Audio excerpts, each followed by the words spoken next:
Ah, on va voir comment ça se passe. On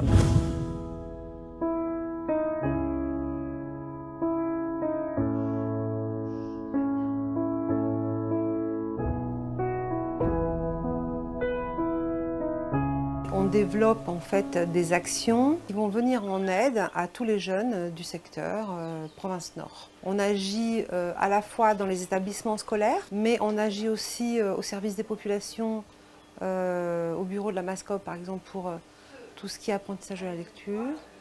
Et on a décidé d'avoir pour mission un service public en réalité. En tant qu'enseignante spécialisée, j'ai travaillé très longtemps avec des élèves qui éprouvaient des difficultés notamment d'apprentissage de la lecture. Et on sait aussi que des jeunes arrivent en collège ou quittent l'école sans avoir vraiment atteint un niveau suffisant de lecture, ce qu'on appelle atteindre l'automatisme de la lecture, qui leur permettent après de lire ce qu'ils veulent. Alors ce qui se passe, c'est que quand ils quittent l'école, ces jeunes-là perdent la lecture, oublient. Et donc il fallait absolument proposer un service auprès des jeunes, notamment sur la côte Est, pour qu'un jeune qui a envie de réapprendre à lire puisse le faire. Voilà, ça c'est la petite salle où en fait on reçoit les personnes qui désirent apprendre à lire. Comme ça, on peut travailler tranquille, c'est un endroit fermé, il n'y a pas de vis-à-vis, on peut travailler en toute sérénité et en toute discrétion. Ça, c'est très important. Nous, on a décidé de travailler avec le degré d'illettrisme qui est la non-lecture, non-écriture, mais il y a plusieurs degrés, comme par exemple avoir des difficultés de compréhension quand on lit quelque chose, ou même écrire quelque chose, produire un écrit, mal structurer ses phrases, ne pas arriver à... Voilà.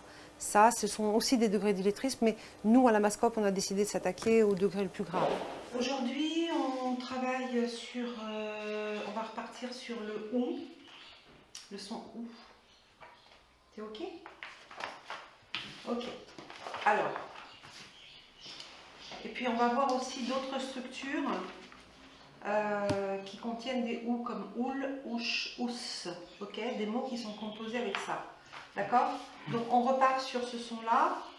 Donc, ce qui est très intéressant, c'est de voir que le son OU est formé avec un,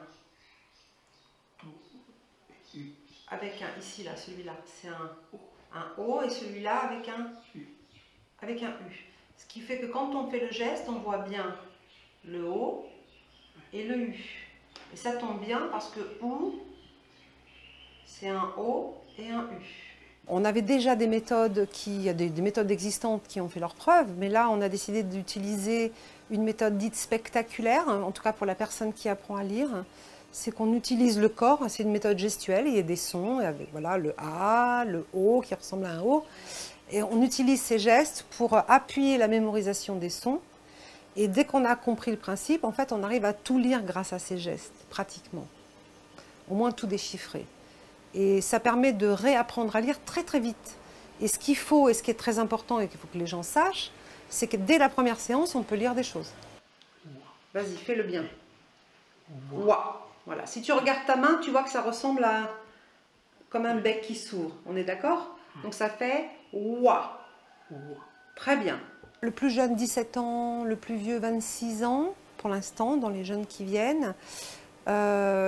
Personne n'avance au même rythme. Il y a des difficultés qui ont certainement participé aux difficultés de lecture. Donc évidemment, ces difficultés sont différentes suivant les personnes. Il faut bien voir, il y a deux choses. Il faut réapprendre tous les sons qu'on a perdus. Donc ça, et pouvoir déchiffrer à peu près tout ce qu'on veut avec tous les sons qui sont à revoir. Il faut compter à peu près 3 mois. Il, très bien, celui-là. Très bien, celui-là. Je, super. Mais ça peut être plus rapide, un petit peu plus long, mais en moyenne, ça ferait ça à peu près. Par contre, atteindre l'automatisme de la lecture, ça dépendra de la fréquentation des écrits. C'est-à-dire qu'il faut que les jeunes ou les gens qui réapprennent à lire s'entraînent tous les jours, tous les jours, tous les jours. C'est la fréquentation des mots écrits qui va faire que les gens vont pouvoir à un moment donné atteindre un automatisme, comme on sait conduire sans réfléchir. Enfin, logiquement, on fait attention quand on conduit, mais disons qu'on n'a plus besoin de réfléchir, il ne faut pas appuyer sur l'embrayage ou passer une vitesse. On le fait de manière automatique. La lecture, c'est pareil. Poule. Et là, du coup, je peux lire, ça fait poule. D'accord? Tu le fais chez toi? Maintenant, on va faire la même chose, mais avec ce morceau-là. Allez, qu'on va essayer de reconnaître. Donc ça, c'est toujours le OU avec ch. Et le E, il est comment? Il est muet, très bien. En général, ils sont relativement timides. Ils ne parlent pas trop, ils ne parlent pas de ça du tout. Et il y en a qui ont dit « je veux apprendre à lire ». Voilà, donc ils sont décidés, ils veulent. D'autres qui ne disent rien, mais qui viennent pour apprendre à lire. Donc moi j'estime du coup qu'ils sont prêts pour ce apprentissage.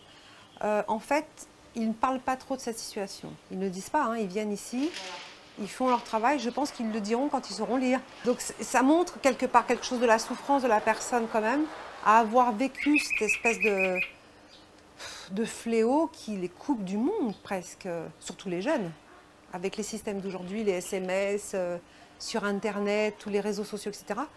Ils ont accès à pas grand-chose, y compris passer le permis.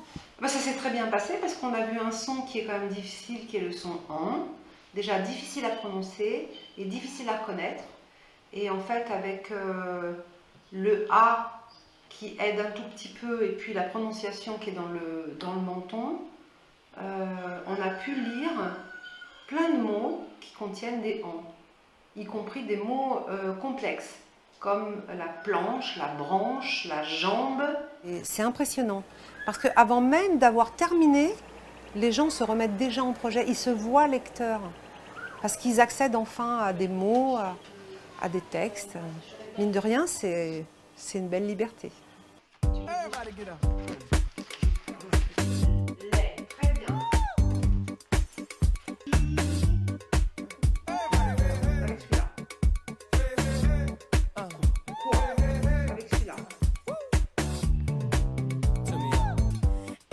Voilà, donc en tout cas, c'est une belle démarche. Je voudrais saluer justement le courage de la directrice qui se donne à fond pour ces jeunes, pour ces personnes, on va dire.